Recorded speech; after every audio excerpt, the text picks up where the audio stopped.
नमस्कार, जय श्री कृष्णा। स्वागत करता हूं मैं आपका अपने चैनल कुंडली शास्त्र में। मैं हूं एस्ट्रोलॉजर रतन सिंह। आज मैं आपके लिए सिर्फ राशिफल ही लेके नहीं आया हूं, बल्कि 15 फरवरी को पड़ने वाली महाशिवरात्रि के लिए एक अद्भुत आप लोगों के लिए उपाय भी लेके आया हूं। चाहे आप वृषभ लग्न वाले हों, चाहे आप वृषभ राशि वाले हों। लग्न मतलब अब अपनी पत्रिका खोलेंगे, टॉप सेंटर में अगर 2 नंबर लिखा हुआ है तो इसका मतलब आपका टॉरस असेंडेंट यानी कि वृषभ लग्न बनता है। और पूरी पत्रिका के अंदर कहीं पे भी चंद्रमा है और वहां पे अगर 2 नंबर है, इसका मतलब आपकी वृषभ की राशि यानी कि ज़ोडिएक साइन आपका टॉरस का बनता है।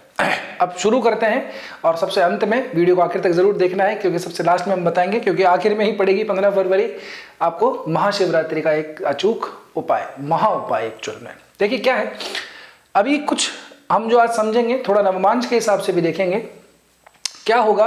पर सबसे पहले चंद्रमा की थोड़ी सी समझ लीजिए आप लोग। चंद्रमा शुरुआत में आप लोगों के लिए अष्टम भाव में रहेगा, तुला राशि के अंदर 9 फरवरी के दिन। 9 फरवरी के दिन अष्टम के अंदर, क्षमा कीजिएगा, छठे भाव के अंदर, अष्टम में नहीं, तुला राशि के अंदर छठे भाव में चंद्रमा रहेगा। तो यहाँ से एक दिन का जो समय है आप लोगों के लिए 9 फरवरी का, चंद्रमा के गोचर से अगर हम देखें, सिर्फ चंद्रमा की तरफ से, तो थोड़ा सा आप लोगों को स्वास्थ्यगत थोड़ी सी समस्या यहाँ पे दिखाई देती हैं। और अगर आप किसी ऋण के जाल में फंसे हुए हैं, ट्रैप में फंसे हुए हैं, तो थोड़ा सा संभल के रहिएगा। अनावश्यक खर्चे अगर करेंगे तो आप लोगों के लिए समस्या हो सकती है और कर्जे थोड़े से ज़्यादा बढ़ सकते हैं। हेल्थ का थोड़ा सा ध्यान रखिएगा इस समय पे, खास करके जिन लोगों को उस तरह का इशू रहता है, स्किन प्रॉब्लम रहती है, सिरोसिस की थोड़ी सी दिक्कत रहती है, तो थोड़ा सा संभल के, है ना, यूज्ड जो टॉवल और चादर वगैरह जो होते हैं, कपड़े वगैरह, उनको आपको काम में बिल्कुल भी नहीं लेना है। साफ सफाई का थोड़ा सा ध्यान रखिएगा। आगे बढ़ेंगे तो चंद्रमा 10 से लेकर के 12 फरवरी के बीच में वृश्चिक राशि में रहेंगे। वृश्चिक में चंद्रमा नीच के हो जाते हैं, आप लोगों के लिए सप्तम भाव में जा रहे हैं। दाम्पत्य जीवन में थोड़ी सी हमको खटापट दिखाई देती है, छोटी छोटी बातों पे तनाव होगा। इस समय पे मूड बहुत जल्दी स्विंग होंगे, जल्दी से खुश हो जाएंगे, जल्दी से आप जो है नाराज हो जाएंगे। अपने पार्टनर को स्पेशली थोड़ा सा पिंच मत कीजिएगा, इरिटेट मत कीजिएगा, नहीं तो तनाव बढ़ सकता है।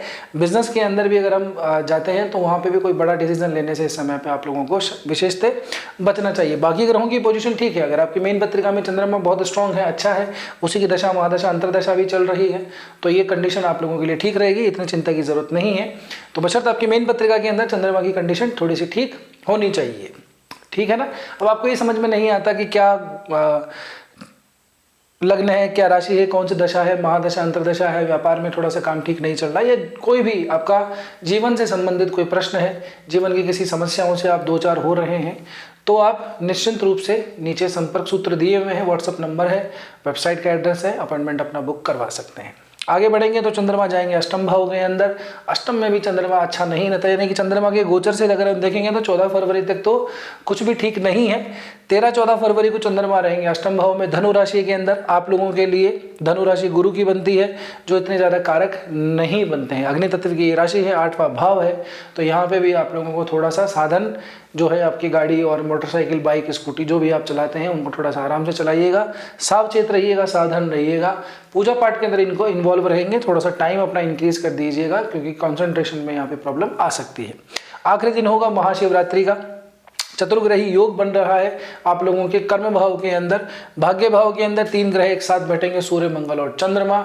होगा तो लगभग ये चतुर्दशी का समय, कृष्ण पक्ष की चतुर्दशी यहाँ पे पड़ेगी, लेकिन फिर भी आपके भाग्य भाव के अंदर इस तरह से युतियाँ बन रही हैं। कर्म भाव के अंदर चतुर्ग्रही योग बनेगा, तो आप लोगों के लिए ये बहुत ज़्यादा उत्तम दिन होगा।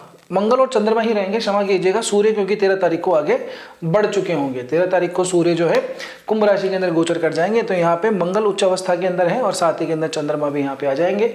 मंगल चंद्रमा जब आते हैं तो एनर्जी बहुत ज़्यादा आदमी के अंदर हो जाती है, ऊर्जा बहुत ज़्यादा प्रस्फुटित सी होने लगती है। खास करके जो बच्चे वगैरह हैं वो भी बहुत ज़्यादा शरारती से बन जाते हैं जब उनकी पत्रिका में चंद्रमा और मंगल की युति देखी जाती है। अगर आप लोगों का काम कुछ इस तरीके का है, जो आपको इलेक्ट्रॉनिक्स का काम है, आप लोगों का केबल का वायरिंग का काम है, मोबाइल शॉप पे काम करते हैं, ठीक है ना, तो उन लोगों के लिए ये जो गोचर होगा ये बहुत ज़्यादा शुभदायी, लाभदायी होगा।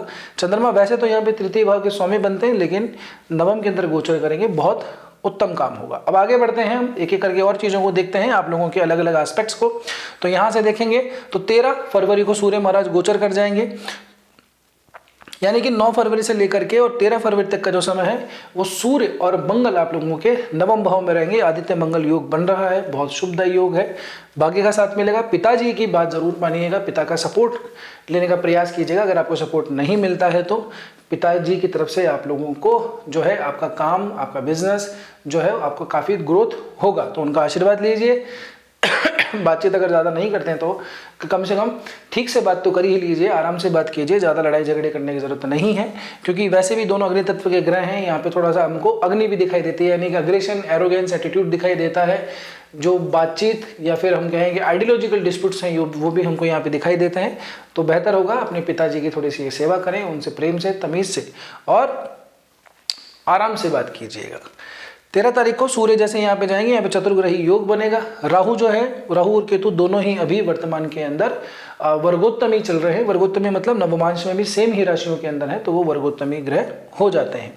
अब यहाँ से अगर आप देखेंगे तो 13 से लेकर 15 फरवरी तक सूर्य जो है नीच नवमांश में, यानी कि तुला राशि के अंदर नवमांश में जब इसको देखेंगे तो सूर्य जो है वो तुला राशि के अंदर जा रहे हैं। तो कर्म भाव के ऊपर हमें यह दिखाई देता है कि यहाँ पे इस समय के दौरान थोड़ी सी आप लोगों को जो है अपने सीनियर की जो है थोड़ी सी डांट डपट यहाँ पे पड़ सकती है।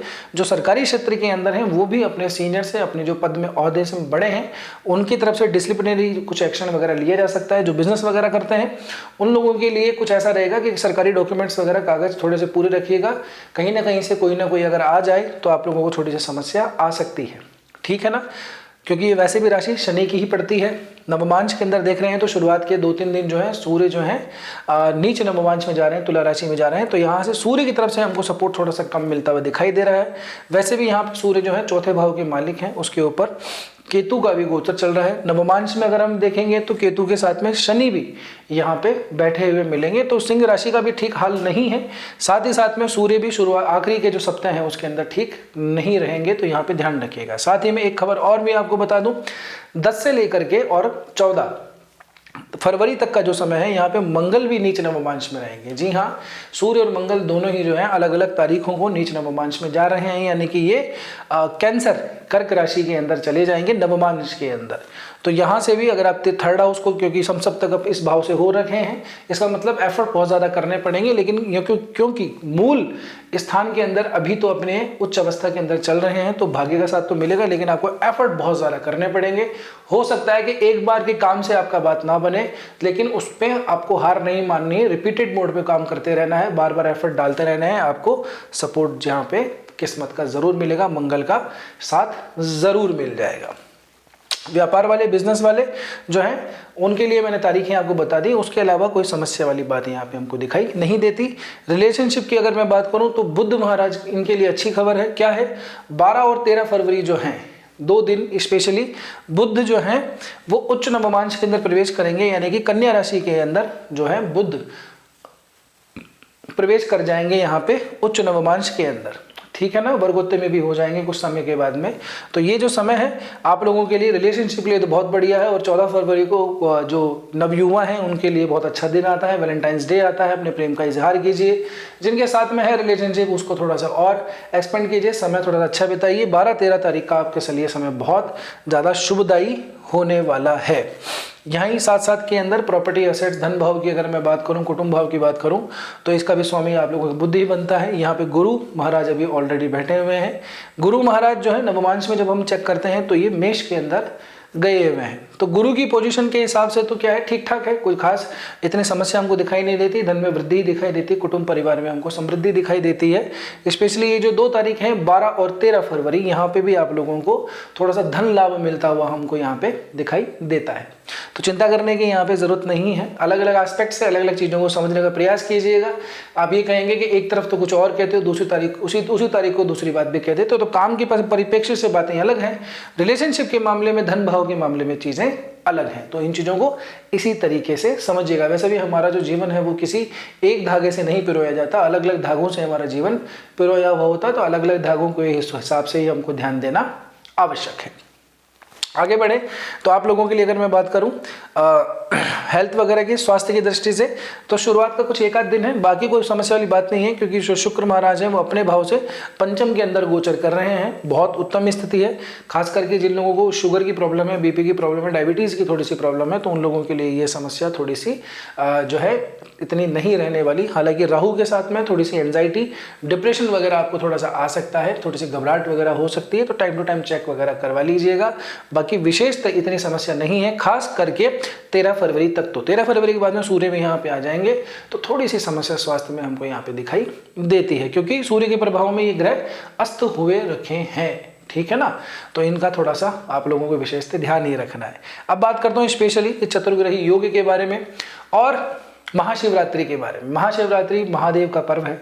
शिव पार्वती दोनों की ही उपासना आप लोगों को करनी चाहिए इस समय पे, क्योंकि शिवरात्रि का जो महत्व है वो किसी विशेष जो दिन होता है शिव और पार्वती के मिलन का, संयोग का, उससे भी जोड़ के देखा जाता है। तो आप लोगों के लिए तो ये बहुत अद्भुत दिन रहेगा, ठीक है ना। वृषभ, क्योंकि आप लोगों की राशि बनती है वृषभ, आप जानते हैं बैल होता है, और नंदी महाराज ही जो है जो महादेव हैं उनकी सवारी ही आप मानते हैं। तो आप लोगों को थोड़ा सा कुछ क्या करना है, जिस दिन जब ये आप ये काम करेंगे, शिव जी की पूजा जरूर से करनी है, गौरी और शंकर की, उमा महेश्वर की पूजा आपको जरूर से करनी है। जब आप ये काम करते हैं तो जाहिर सी बात है कुछ साथ में अपने बेल पत्र वगैरह भी चढ़ाते हैं, गाजर भी चढ़ाते हैं, और भी कई सारे जो शिव जी के धतूरा बेल पत्र सब होता है वो भी चढ़ाइएगा। एक मंत्र मैं आपको कमेंट के अंदर पिन कर दूंगा, उस मंत्र को बिल्व पत्र चढ़ाते वक्त जरूर से पढ़ लीजिएगा। अभी ही उसको थोड़ा सा स्मरण करना प्रयास कर लीजिए। अगर आपको याद नहीं होता तो उसको लिख करके ले जाइएगा। छोटा ही मंत्र है, उस मंत्र का उच्चारण अगर आप करेंगे बिल्व पत्र चढ़ाते वक्त, तो ये मान के चलिए कि बिल्व पत्र के अंदर ब्रह्मा विष्णु महेश तीनों का ही वास होता है। आप लोगों के लिए बहुत ज़्यादा लाभदायी होगा। मैं अभी मंत्र को बोलूंगा तो आप लोगों के लिए 15 मिनट का वीडियो पूरा देखना उस समय थोड़ा सा कठिन हो सकता है, मंदिर में थोड़ी भीड़ भाड़ रहेगी, इसलिए मैं कह रहा हूँ आपको कि मंत्र को मैं कमेंट सेक्शन के अंदर पिन कर दूंगा, तो आप वहां से उसको जरूर से देख लीजिएगा। पहला तो ये काम। देन उसके बाद के अंदर यदि आपको आसपास गाय का कोई बछड़ा, गाय का कोई पुत्र आपको मिल जाए, यानी कि जो बड़ा होकर के बैल बनता है, तो उसका भी थोड़ा सा क्या है कि तो उनके लिए भी कुछ खाने का आप कर दें उस दिन, तो बहुत ही ज़्यादा आप लोगों के लिए लाभदायी होगा। कुछ चारा वगैरह कर दीजिए उनके लिए, ठीक है ना, या फिर गुड़, या फिर चाहें तो आप उसके अंदर थोड़ी सी पताशे भी मिला सकते हैं, मिश्री भी मिला सकते हैं। तो कुछ खाने का ऐसा साधन, कोई रोटी वगैरह भी अगर आप खिला रहे हैं तो उसके अंदर सफ़ेद रंग की कोई मिठाई है वो ज़रूर से उनको खिला दीजिएगा। अगर वो नहीं है तो आपको जो भी कोई नंदी महाराज दिखते हैं उनके लिए ज़रूर से रोटी के अंदर मिठाई ज़रूर से, मिश्री हो, पताशे हो, मखाने हो, या अगर कोई मावे की अगर कोई सफ़ेद मिठाई आप देना चाहें, अगर आप सक्षम हैं तो वो ज़रूर से कर दीजिएगा। आप देखिएगा बहुत आप लोगों को लाभ मिलेगा। शिव जी का जब अभिषेक करें तो जल के साथ साथ में आप लोगों को दूध का अभिषेक ज़रूर से करना है। दूध का अभिषेक, दूध कच्चा होना चाहिए, गाय का होना चाहिए, इस बात का विशेष ध्यान रखें।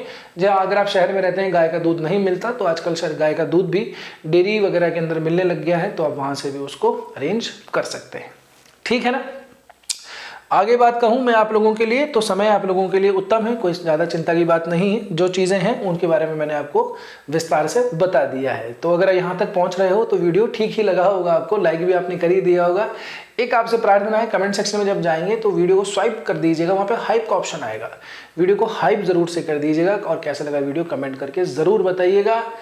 और ये जब उपाय कर लें तो भी आपको कमेंट करके बताना कि हमने ये काम कर लिया, फिर उसके बाद में अपन नेक्स्ट प्रोसेस की तरफ जाते हैं। बड़ा ही शुभ दिन है महाशिवरात्रि, शिव जी का भजन कीजिए, शिव जी की स्तुति गाइए, जो भी आपको आती है। कुछ नहीं तो शिव चालीसा है उसका भी पाठ कर सकते हैं, कुछ और नहीं तो ओम ओम ओम का मंत्र तो कर ही सकते हैं, है ना। गौरी शंकर गौरी शंकर गौरी शंकर नमस्तुते, इसका भी आप जाप कर सकते हैं। तो मिलते हैं अगले वीडियो में, तब तक के लिए स्वस्थ रहिए, मस्त रहिए, अपना और अपनों का ध्यान रखिए। हर हर महादेव, जय गौरी शंकर, जय जय श्री कृष्ण।